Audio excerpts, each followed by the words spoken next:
పాలమూరు రంగారెడ్డి ఎత్తిపోతల పథకంలో భాగంగా వేలాది ఎకరాల్లో భూసేకరణ చేపట్టారు. సేకరించిన భూముల్లో కిలోమీటర్ల మేర సొరంగాలు నిర్మించారు. వాటిపైన ఉన్న స్థలాలకు పరిహారం చెల్లించినా అధికారులు మార్కింగ్ చేసి వదిలేశారు. ఇదే అదునుగా భావించిన అక్రమార్కులు సొరంగాల ఉపరితలంపై వెంచర్లు వేశారు. ప్రహారీలు నిర్మించి విక్రయాలు సైతం జరుపుతున్నారు. క్షేత్రస్థాయిలో పరిశీలించిన నీటిపారుదల శాఖ అధికారులు ఆక్రమణలపై చర్యలు తీసుకుంటామన్నారు. ఉమ్మడి మహబూబ్ నగర్ జిల్లాకు పాలమూరు రంగారెడ్డి ఎత్తిపోతల పథకం జీవనాడి. పథకంలో భాగంగా జలాశయాలు, పంప్ హౌజ్లు, గ్రావిటీ కాల్వలు, టన్నెళ్లు, ఇతరత్రా నిర్మాణ పనుల కోసం వేలాది ఎకరాల్లో భూసేకరణ చేపట్టారు. ఈ క్రమంలో కరివెన జలాశయం నుంచి ఉదండాపూర్ వరకు 8.9 కిలోమీటర్ల మేర ట్విన్ టన్నెళ్లు నిర్మించారు. జడ్చర్ల, బోరేటిపల్లి, మల్లెబోయినపల్లి, నక్కలబండ తండా తదితర ప్రాంతాల మీదుగా టన్నెల్ వెళుతోంది. వీటికి ఇరువైపులా జాతీయ రహదారులు NH44, NH167 వెళుతుండటంతో భూములకు భారీ డిమాండ్ ఉంది. సొరంగం పైభాగంలో ఎలాంటి సూచికలు లేకపోవడంతో వెంచర్లు వేసి ప్లాట్లు విక్రయిస్తున్నారు.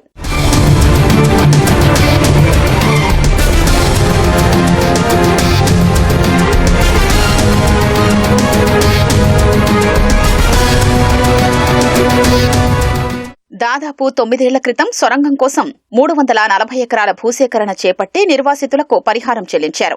అక్కడక్కడా ఎరుపు రంగుతో గుర్తులు పెట్టినప్పటికీ అవి చెరిగిపోయాయి. స్థలాలు కొనుగోలు చేస్తున్న వారికి ఆ ప్రాంతంలో సొరంగాలు ఉన్నట్లు సమాచారం ఉండట్లేదు. దాదాపు 3 ఏళ్ల క్రితం ఈ ప్రాంతంలోనే ఓ వెంచర్ ఏర్పాటు చేస్తే వివాదాస్పదమైంది. అధికారులు స్పందించి ప్లాట్లను తొలగించి రహదారి నిర్మించేలా చర్యలు తీసుకున్నప్పటికీ ఇరువైపులా మళ్లీ వెంచర్లు వెలిశాయి. క్షేత్రస్థాయిలో పరిశీలించిన నీటిపారుదల శాఖ ఈఈ టన్నెల్ భూముల ఆక్రమణలపై చర్యలు తీసుకుంటామని హెచ్చరించారు. కర్వేన నుంచి ఉద్దండాపూర్కు పోయే సొరంగ మార్గం దగ్గర మేము నిలబడ్డాం. సెంటర్ లైన్ నేషనల్ హైవే దగ్గర. ఈ ప్రాంతంలో కొన్ని వెంచర్లు కూడా వెలిచినాయి. ఈ వెంచర్లు వెలిచినాయి కాబట్టి ఇక్కడ జరిగిన ల్యాండ్ ఎక్విజిషన్లో ఆ అవకతవకలు ఏమన్నా ఉంటే కూడా సరిచేయడానికి మేము అందరం కలిసి వచ్చినాము. ఎంఆర్ఓ గారికి కానీ, తహసీల్దార్ గారికి కానీ, మున్సిపల్ కమిషనర్ గారికి కానీ మేము లెటర్ రాసి ఇక్కడ ఏమన్నా వెంచర్లు ఏమన్నా అవకతవకలు జరిగితే ఈ గవర్నమెంట్ ల్యాండ్ను పరిరక్షించుకునే పరిస్థితిలో ఉన్నాం. ఈ మొత్తం ల్యాండ్ను మేము గవర్నమెంట్ ల్యాండ్గా మేము తీసుకొని మేము దీన్ని ఎక్వైరీ కూడా చేయడం జరిగింది టన్నల్ మీద.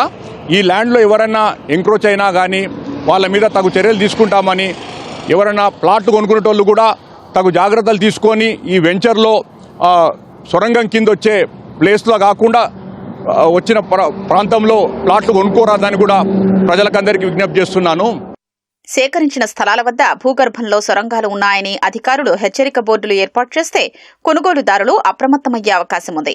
అవగాహన లేకుండా కొనుగోలు చేసిన వారు భారీ నిర్మాణాలు, బోర్లు వేయడం వంటి చర్యలు చేపడితే ప్రాజెక్టు భద్రతతో పాటు ప్రజల ప్రాణాలకు సైతం ముప్పు ఏర్పడుతుంది. అధికారులు స్పందించి సొరంగాల పైభాగంలో హద్దులు నిర్ణయించి ఆక్రమణలకు గురైన స్థలాల్ని రక్షించాల్సి ఉంది.